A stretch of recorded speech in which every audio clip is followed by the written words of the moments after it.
my dear friends and colleagues. First of all, I would like to cordially thank the organizing committee of INSHINE Forum for inviting me the second time to have this medical education discussion with you.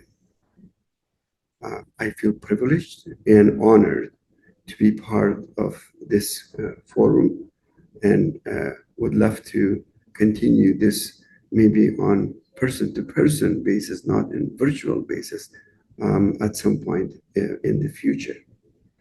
Today, we are going to talk about the curriculum development and design. By the end of this presentation, you will be familiar with definitions and history of curriculum, curriculum views, components of a curriculum, and how those components relates to curriculum design. I'm sure you will understand that to cover all these topics in depth would not be possible within 1 hour, but I can barely be able to scratch the surface of these issues. So the first issue would be about the definition of curriculum. When you go to the literature and you talk to people, at times it's very confusing because people have different views and different understanding of what curriculum is. Some people think that curriculum is a body of knowledge. Somebody thinks that curriculum is a menu of opportunities. Some others think that curriculum is the content of a course. What some people think that it's a guide for the education process. And some others may think that it's a vehicle or a program in which a school achieves its purposes and objectives and goals. I would say all of the above is correct in certain ways. And we can just go to the history and see how these curriculum views come about and why they're all correct. And in the meantime, what the modern understanding of a curriculum concept is. So to start, the word curriculum is coming from the Latin verb to cur. To cur means to run, and signifies an action of running or a course of action, a race. And it was used mainly, the word curriculum was used in ancient Greece and Roman Empire when they did the competition for chariots to go around the stadium. And when the chariots complete a circle in a stadium and come back to the same point again, they call that a curriculum. And then when they do the second round, they could 2 curriculum, 2, 3 curriculum, 4 curriculum, and so on. So that's where the word is coming from. But the word curriculum, the first time was used by John Franklin Buffett in 1918 for education. So actually, Buffett did not only introduce the word curriculum to education, but also he made a revolution, a cultural shift in education. Because before that, education was a teacher-centered event.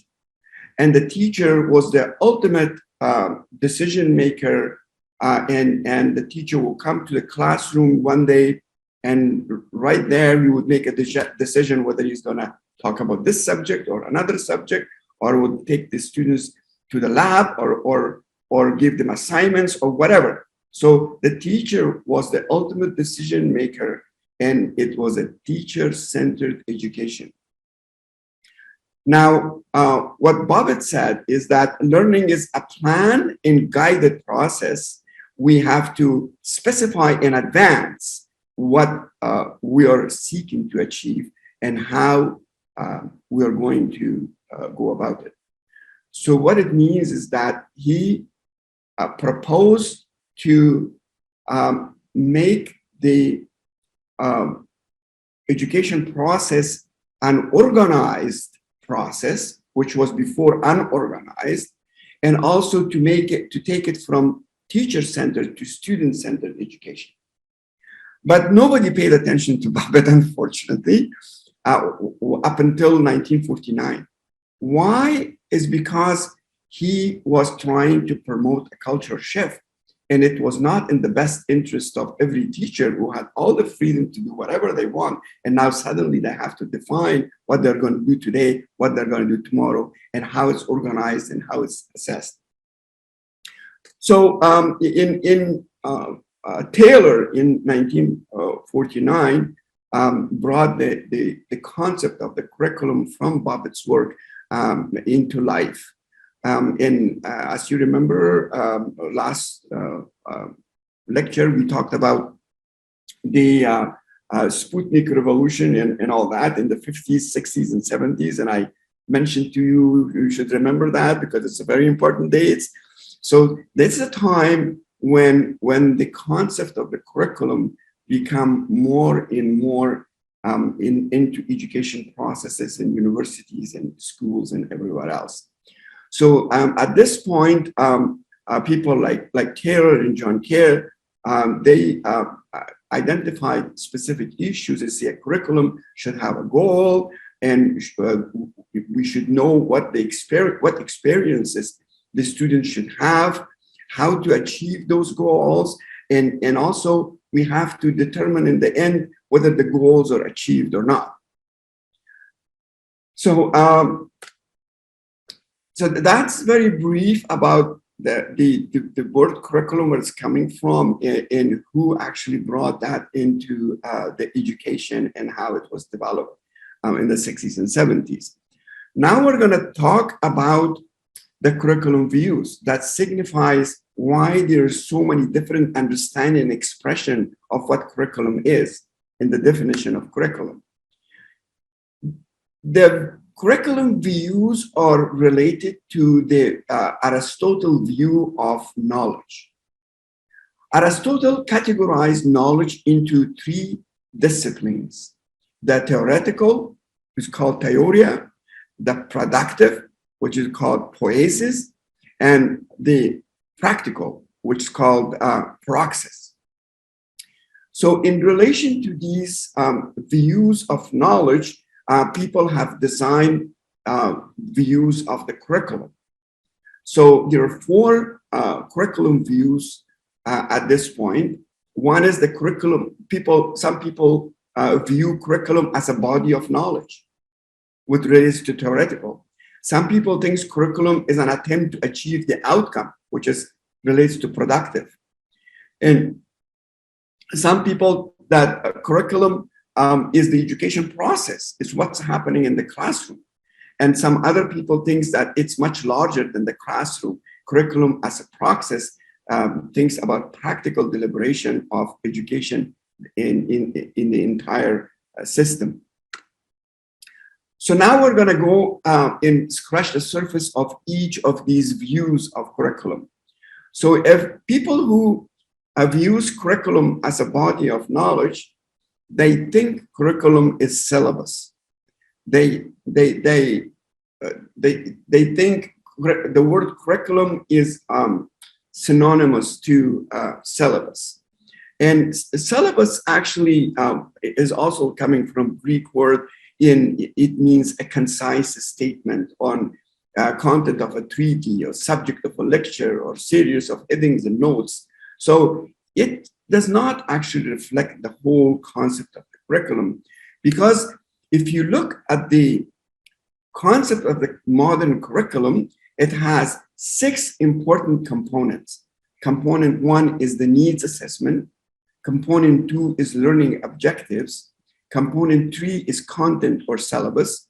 Component 4 is the methods of delivery, how we're going to deliver this knowledge. And component 5 is assessment, and 6 is evaluation.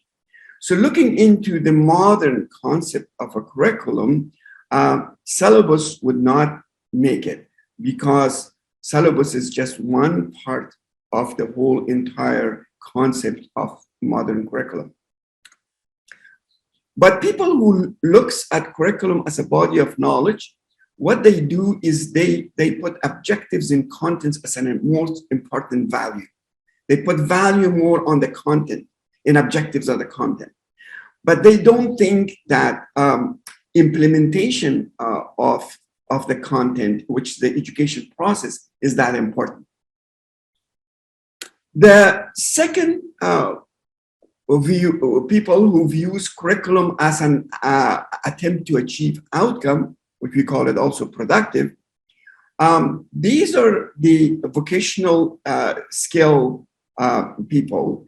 If you remember, we talked about this again in the previous lecture about vocationalism and competency-based education in the 60s and 70s because of that Sputnik revolution.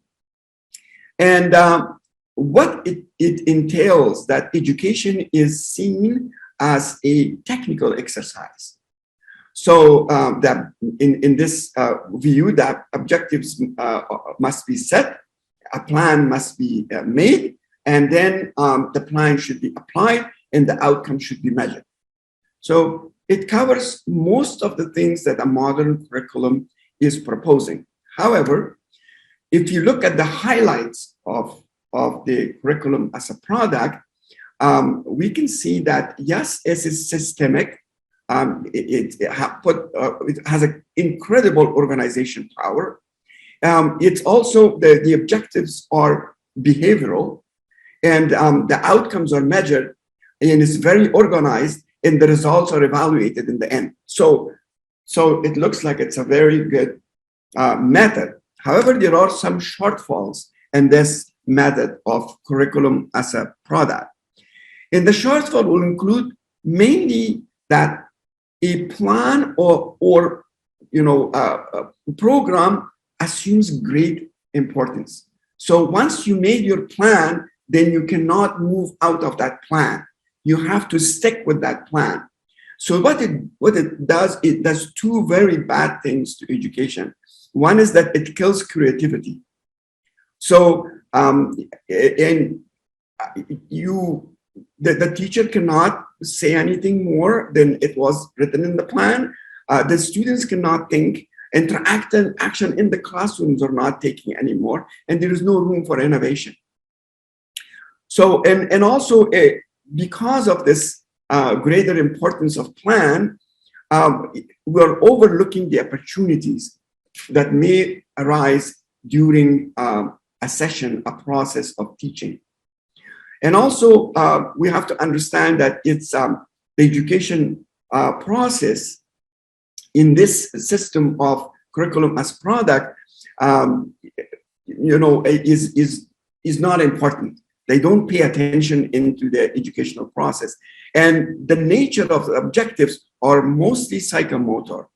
So that's why it was used very successfully in vocationalism, in vocational schools. So the third view of the curriculum is curriculum as a process. So what's the process of education? In the process of education, there are three important issues, components that interact consistently with each other. It's the teacher, student, and knowledge. These are the three most important components in the process of teaching. So this view of curriculum believes that curriculum is what's happening in the classroom, because the interaction between the teacher and the students and in the accessibility of knowledge based on this process of learning is more important than anything else. So it has good sides because it improves critical thinking in the classroom. The students can say whatever they want and they ask whatever the question want. They go out of the box. That the teacher would go and do whatever he can to support the education of that product as a whole, not specific to that learning objective. It encourages interaction in the classroom and continuously it's evaluated. So the curriculum as a product was evaluated only in the end to see if we achieve the learning objectives. But curriculum as a process, it's a constant evaluation of students as we go through the education process. So these are the good things about the curriculum view as a process. And the fourth view is very similar to the third view, is curriculum as a praxis or practical deliberation. It's concentrating on the process of learning in teaching. And in this process, they believe, yes, teacher, student, in knowledge interaction are very, very important. But they bring new questions, and they're asking very simple questions.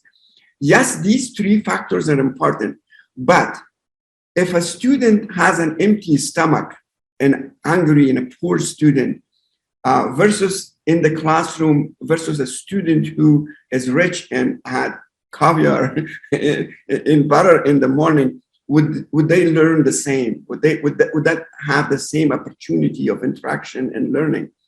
And also the gender, are we equal to male and female? I have to tell you, in medicine for a long time we have not been. I remember the times when we did an evaluation and assessment of the OR in relation to the women surgeons, and we found that OR environment, the OR table, OR instruments, everything is made for a 6 foot tall big man. They're not made for a woman.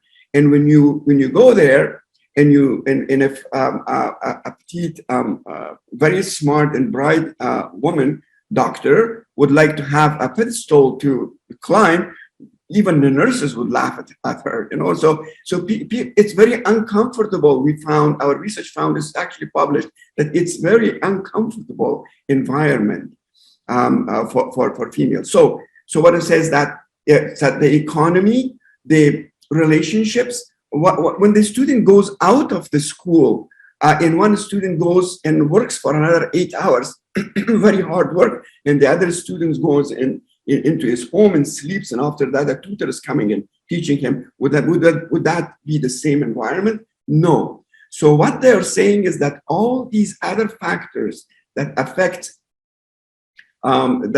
education should be part of the education process. So they add milieu into the teacher-student knowledge milieu into the education process. And actually, Philip Jackson called milieu a hidden curriculum, that we don't see it, but it's there. The effect is there, and we should take into consideration this.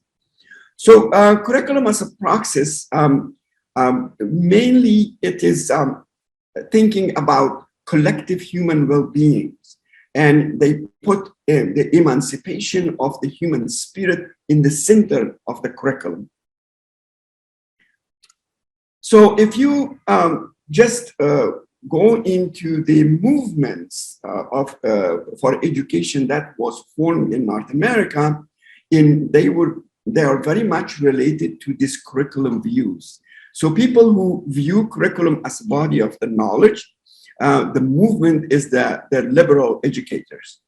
The people who views curriculum as a product, the movement is the scientific curriculum makers. The curriculum as a process is the developmental and person-centered educators movement. And the movement for praxis is the meliorists, people who think in social justice and freedom of mankind. So now that we know a little bit about the history, and also we know about the views of the curriculum, we can jump into the components of a curriculum and how would that affect the design of the curriculum.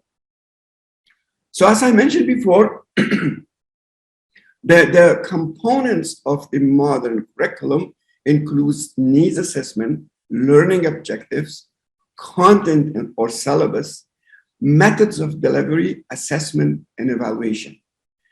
So we're going to go into every one of those and see how we can organize that to make a better curriculum for yourself. However, we have to understand now that learning objective is the most important part of a modern curriculum, because everything else is connected to that and circles back to that. And that's why it's called curriculum, because like, for example, needs assessment defines what learning objectives should be. But when we go to content, content has to reflect the learning objectives. Methods of delivery has to be related to learning objectives. Assessment has to be reflected by learning objectives, and the evaluations should be also affect the learning objectives. So in the end, once the evaluation of a course, of a session is done, this evaluation would go back, completing a circle like running chariots in a stadium, and giving feedback to learning objectives and needs assessment to adjust that consistently and continuously. So looking at the component one as a needs assessment, needs assessments, you all know about needs assessment, and you know how to do needs assessment in surveys or interviews, and you use Dolphins or other methods to identify specifics and so on. But the most important thing that you have to know here is that you don't have to do a needs assessment for developing your curriculum when your curriculum is already part of the medical school curriculum, because medical school has done already that needs assessment and they know specifics. So specifics of learning objectives. So we start right from learning objectives. But if you haven't, if it's not part of your medical school curriculum, it's something extra that extracurricular or extra that you come up with ideas and innovative ideas, then you have to do a needs assessment to see whether it's needed to deliver this knowledge, or if it's needed, what would be the most important learning objectives. So, but the learning objective, the second component, as I said, is the most important. So by definition, agreed by many authors, that learning objective is a clear statement to describe the knowledge, behavior, or components or competencies that students should possess upon completion of a unit of education. But when we are talking about learning objectives, we should take into consideration three important components when you're making your curriculum, when you're developing your own curriculum.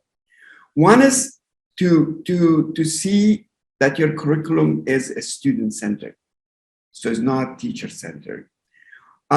Two, that your learning objective is reflected the domain of learning. And then the third one is that your learning objective reflects the level of learning on each domain. It's important to consider these things, because when you do your learning objectives and you say by the end of this session, students will learn this or that, not I will teach that and that. So it has to be not teacher-centered, student-centered. And with respect to the domains, in the level of domains, we can talk a little bit more. So, you know, perhaps all, it's very simple concept that everybody knows about the educational domain. There are three main educational domains: cognitive, affective, and psychomotor. So cognitive is more about knowledge, affective is more about values, and psychomotor is more about doing things. So, but when you identify that in your learning objectives, that your learning objective is about cognitive, affective, or psychomotor. And once you identify that, then you have to identify in which level your students which level would they reach after the completion of your session or your course or your rotation. So for that, we use taxonomies. There are many taxonomies out there for these purposes. But the Bloom's taxonomy seems to be agreeable with a lot of educators. And with respect to Bloom's taxonomy, we have at least 6 different steps or levels of learning in cognitive domain of education.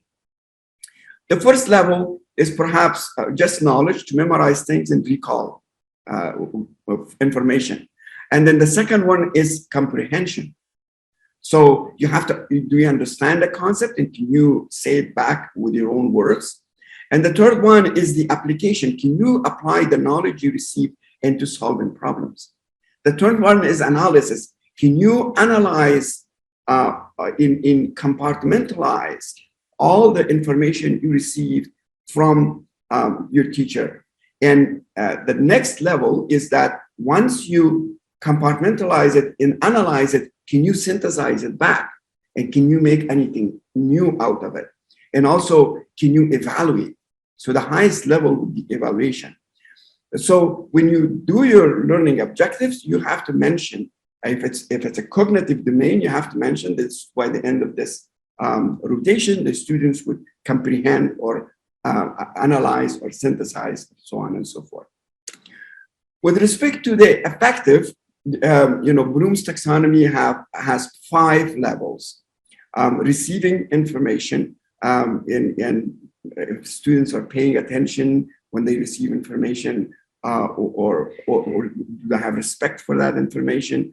And in the second level, do they respond to that actively? Do they value it in the next level? Do they use that in the organization of their daily life and prioritize that value over other values? And then the last one is that this value is already internalized with the student or not. So it become a routine in his life, or he still has to work hard to make it a routine for his life. So when you have the affective domain, your learning objectives should mention on which level your students in the end of this rotation would reach. And the last one is psychomotor. If you have a psychomotor, for psychomotor, you have even more than 6 levels, but it's too complicated. But to simplify it for you, if you remember in our first lecture, we talked about the stage of transfer of learning by Chan. So Chan as the orientation, coaching, tuning, and routinization in mastery. So this is exactly very close to that. You have to make sure that you would say in your learning objectives which level of psychomotor your student would reach by the end of this session or by the end of this rotation or course. The third component is syllabus. So syllabus is actually the information and the subject matter. It's the information to be learned in this particular school. It is a compendium or complex facts, concepts, general knowledge, principles, theories, and things like that. But what's important, like how you deliver that knowledge, in what kind of knowledge you should deliver to the students. When you're developing your curriculum, the most important thing is to think whether you're going to do subject center or you do the learner center. So if you're the subject centered view of the curriculum content is when you start talking about the general lecture for a general public, and you start from, like we do now, we start from history and coming to more precise issues and things like that, because it's very general understanding.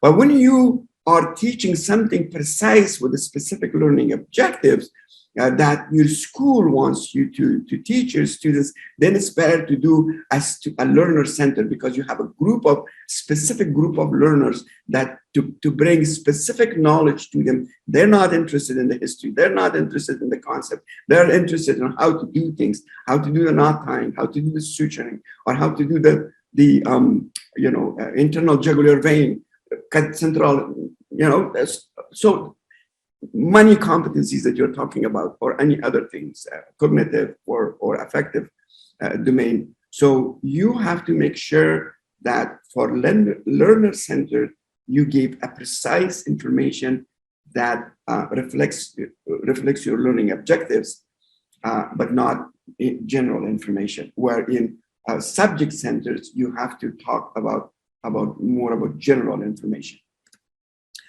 It's also very important when you're making your subject matter to make sure that it's self-sufficient. You don't want your students to leave your lectures or your content that you're providing and go to the internet, go somewhere else to find, to define, to understand. So it has to be self-sufficient, and also has to have a significance. Significance means that it should reflect the learning objectives. You're not going to talk about other things, just learning objectives. And you have to make sure that your information is valid and it's evidence-based, and it's utilizable and it's learnable, because a lot of times we're talking about things that students may not be able to learn. So it has to be have that utility and learnability and visibility. It's visible to learn. Like if you're teaching something at UBC here, but I go and teach something back in Afghanistan or some other countries, things that I have here in my hand to support my curriculum, they may not have. So the education objectives that you're making and the content relating to that objective should be very visible, and it should have continuity. So component 4 is methods of delivery. So how do you going to deliver now that you have the learning objective, you have the content, now how you're going to deliver that? For that, you have 3 important pillars to consider when you do your curriculum development. One is the educational psychology that we talked about in the first lecture. You have to know what you're delivering in which domain. In each domain, you have to know which educational psychology would be applying to. And then, you remember that, the behaviorism, cognitivism, constructivism, andragogy, and all others. Now, the second important pillar for your methodology is task analysis. It is so important to do task analysis in different levels, and I will talk about that too. And also to have a good instructional design. So for task analysis, you have to use task analysis in several different ways. One way to do is to develop your curriculum. So you have your milestones and you have your competency domains, and then you have competencies, and then you have EPAs, right? So we talked about those things. So that is for the content for your learning. But also it's important to do task analysis within your curriculum to deliver it properly. So in this task analysis, you have to look into the learner, teacher, and the environment. So the learner task analysis for the learner, what it means is that you have to identify specifics, what a learner should do to reach your learning objectives. You have to have a clear statements of what a learner should do to reach the learning objectives, what a teacher should do to reach the learning objectives, and what kind of environment do you need to reach the learning objectives. So these 3 things are extremely important to identify from the beginning. Then you would have a very successful methods of delivery, and the students would enjoy your class very much and be very informative. I'm not going to talk about, I think, task analysis a lot, because I did talk, I do remember now, I'm an old man, if I did this last time. But task analysis based on scientific management theory of Frederick Taylor, and he was an industrialist, not a physician, not an educator. He didn't have even a PhD, But what he was a smart man, but he was losing everyday money in the production of his company or his factories. So he analyzed and he thought we should have analyze every task and divide it into a smaller denominators and smaller up to the point we get it to the bottom denominators. And then each of those bottom denominators called entry points or entry behaviors. And those entry behaviors, then he assigned a person to do that. So when the production was less, then he would know whose fault is that. But in the 80s and 90s, the task analysis and scientific management theory is widely used in education. So we should do the same thing of having our major task, which called EPAs, bring it to smaller, units, which is domains of competency, and then smaller, which is competencies, and smaller, which is milestones. So this kind of task analysis is very important to develop a curriculum. So the last important point that I mentioned is the instructional design. So instructional design is again, it has a three important pillar. So instructional design identifies the methodology, educational methodology, the content, and the learner as the three important pillars of instructional design. But lately, we have now technology that becoming very important in education. So we have now the fourth pillar that is technology. So we have now methodology, content, the learner, and the technology. So when we do the instructional design, we should understand that if we are using the adult learning theories, what kind of technology we should use for this? Is this adaptive hypermedia or cyber patient or whatever other things are? If we are saying theory of multiple intelligences, do we use different technologies? If we are using the constructivism theory of Piaget, then maybe simulation technology, physical simulation is the best technology. So when you design and you identify in your design the methods, then the psychometric or educational psychology theories, you should match that with a specific technology and match that with your content, and also match that with your learner groups, who they are and what you teach. It's important here to also mention that the education in North America, in fact, in the whole world, is suffering because of one issue. It's the discrepancy between efficiency and innovation. So in North America at this point, as you see in this one here, if you have the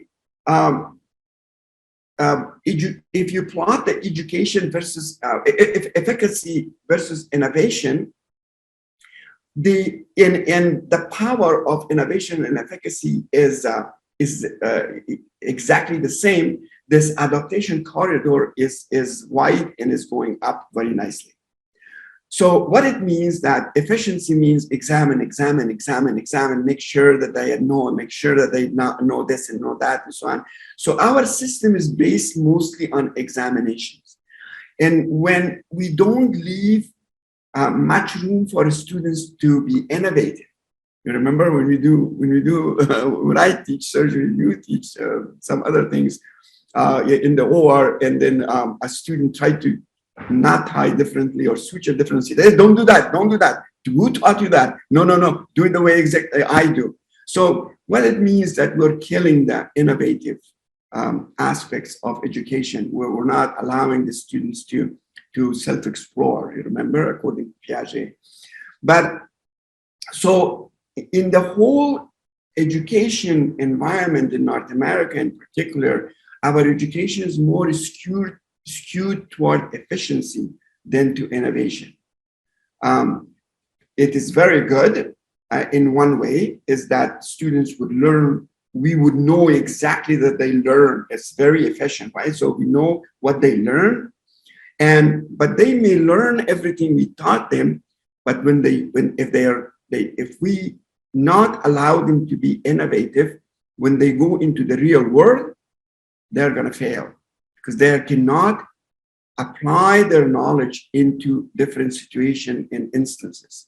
But if we gave them the opportunity during medical school, even during kindergarten, during K to 12, and during university and so on, if we gave them the opportunity to be innovative also, and we have to have efficiency. I'm not saying we should not have efficiency, but if you gave also opportunity for innovation, we will make them ready for life. And as you remember, the last thing, when you develop your curriculum, your milestones, your competencies, your competency domains, and your APAs and so on, then you have to make sure that you use the system-based theories that we talked about and last time, and I don't want to elaborate on this, in the interest of time today. The component 5 of the curriculum is about assessment. So most of the time we have summative assessments and informative assessment. So summative assessment is the end point assessment. So the end of the semester, the end of the rotation assessment of the teacher, who has a lot of weight because we tell them whether they fail or pass.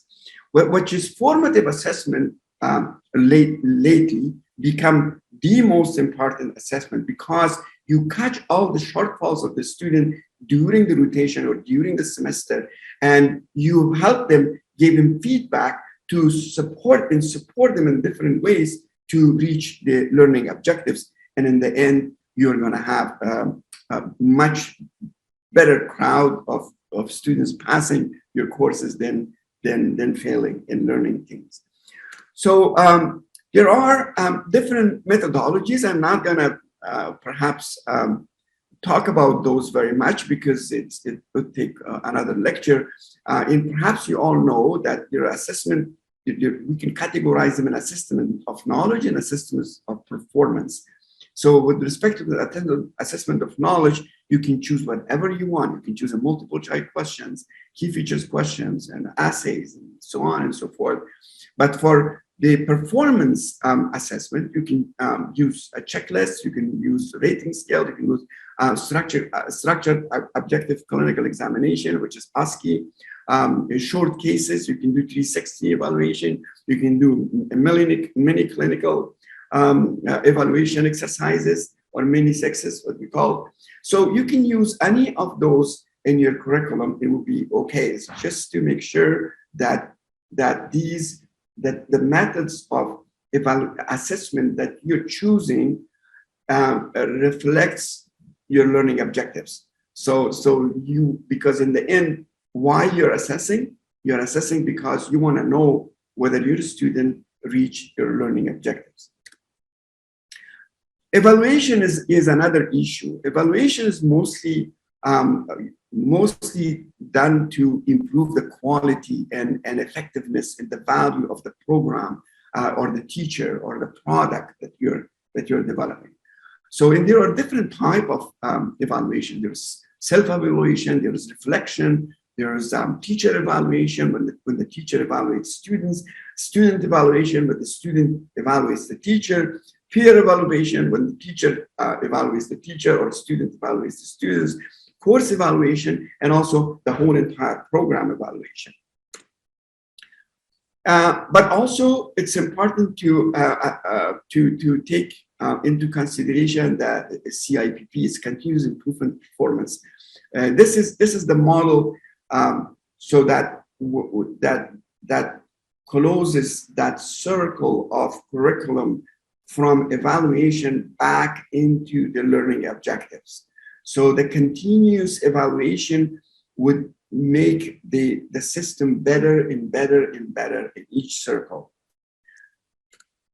So at this point, I think we have reached our learning objectives, which was to define the history We did that. We talked about where the word curriculum is coming from and how it is applied, and how Babbitt include that into the concept into the system of education. We talked about the curriculum views and why the curriculum, the 4 curriculum views are related to Aristotelian thinking of knowledge, the kind of knowledge that he was identifying. And we know about the components of the curriculum. We talked about those important components and talk about also curriculum design a little bit. At this point, I would like to thank you very much for your attention, and I hope we had a good exchange.